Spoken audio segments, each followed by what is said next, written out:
बहुत समय पहले की बात है। एक छोटे से गांव में रामू नाम का एक गरीब किसान अपनी पत्नी गौरी और अपने इकलौते बेटे मोहन के साथ रहता था।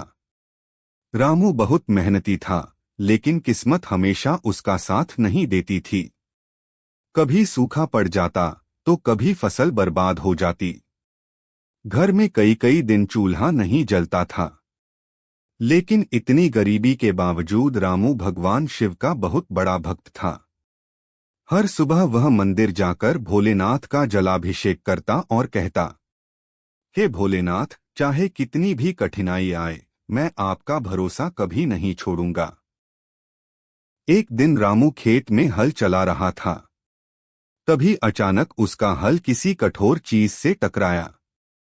उसने मिट्टी हटाई तो वहां एक पुराना सुनहरा घड़ा दिखाई दिया। रामू की आंखें खुशी से चमक उठीं। लगता है भोलेनाथ ने मेरी सुन ली, उसने खुशी से कहा। जैसे ही उसने घड़े को उठाने की कोशिश की, तभी पास की झाड़ियों से एक विशाल काला सांप फुफकारता हुआ बाहर निकला। उसकी लाल चमकती आंखें देखकर रामू डर से कांपने लगा। सांप बोला, यह खजाना मेरा है। जो भी इसे लेना चाहता है, उसे बदले में कुछ देना पड़ता है। रामू हाथ जोड़कर बोला, हे नाग देवता, मैं बहुत गरीब हूं। मेरे परिवार ने कई दिनों से पेट भर खाना नहीं खाया। कृपा करके यह धन मुझे दे दीजिए। सांप कुछ देर सोचता रहा। फिर उसकी आवाज गूंज उठी, ठीक है किसान, मैं यह खजाना तुम्हें दे दूंगा, लेकिन बदले में तुम्हें अपने बेटे मोहन की बलि देनी होगी। अगली अमावस्या की रात। यह सुनकर रामू के पैरों तले जमीन खिसक गई। नहीं, मेरा बेटा ही मेरी दुनिया है। रामू रोते हुए बोला। सांप ने क्रोधित होकर फुफकार मारी, अगर बलि नहीं दी तो पूरा परिवार विनाश हो जाएगा। इतना कहकर वह गायब हो गया। रामू कांपते हुए घर पहुंचा। उसकी पत्नी गौरी ने पूछा, क्या हुआ? तुम इतने डरे हुए क्यों हो? रामू ने सारी बात बता दी। यह सुनते ही गौरी जोर जोर से रोने लगी। हम अपने बेटे को कैसे खो सकते हैं? गौरी बोली, लेकिन घर में भूख, गरीबी और डर का साया छा चुका था। कई दिनों तक दोनों पति पत्नी सो नहीं पाए। उधर छोटा मोहन अपने माता पिता की परेशानी समझ नहीं पा रहा था। पिताजी, आप क्यों रो रहे हैं?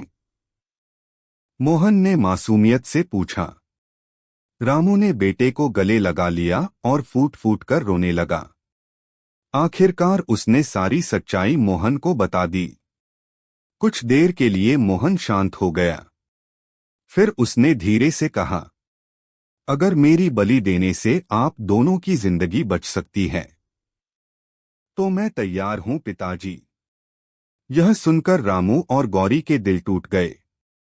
अमावस्या का दिन आ गया। पूरे गांव में अजीब सा डर फैल गया।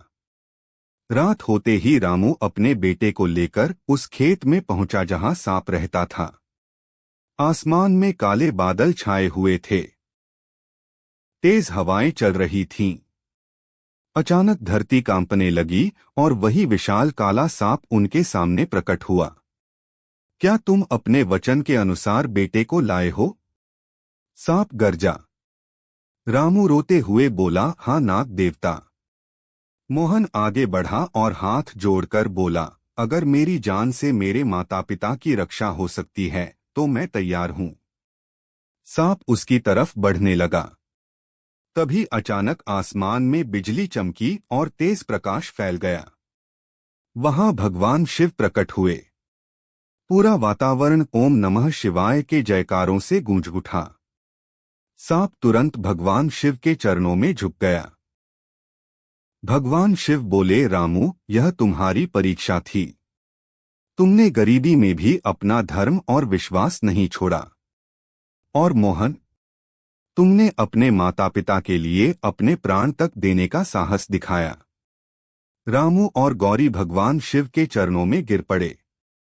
भगवान शिव ने मुस्कुराकर कहा, सच्चा प्रेम और त्याग कभी व्यर्थ नहीं जाता। इतना कहकर भगवान शिव ने अपने त्रिशूल से जमीन को स्पर्श किया।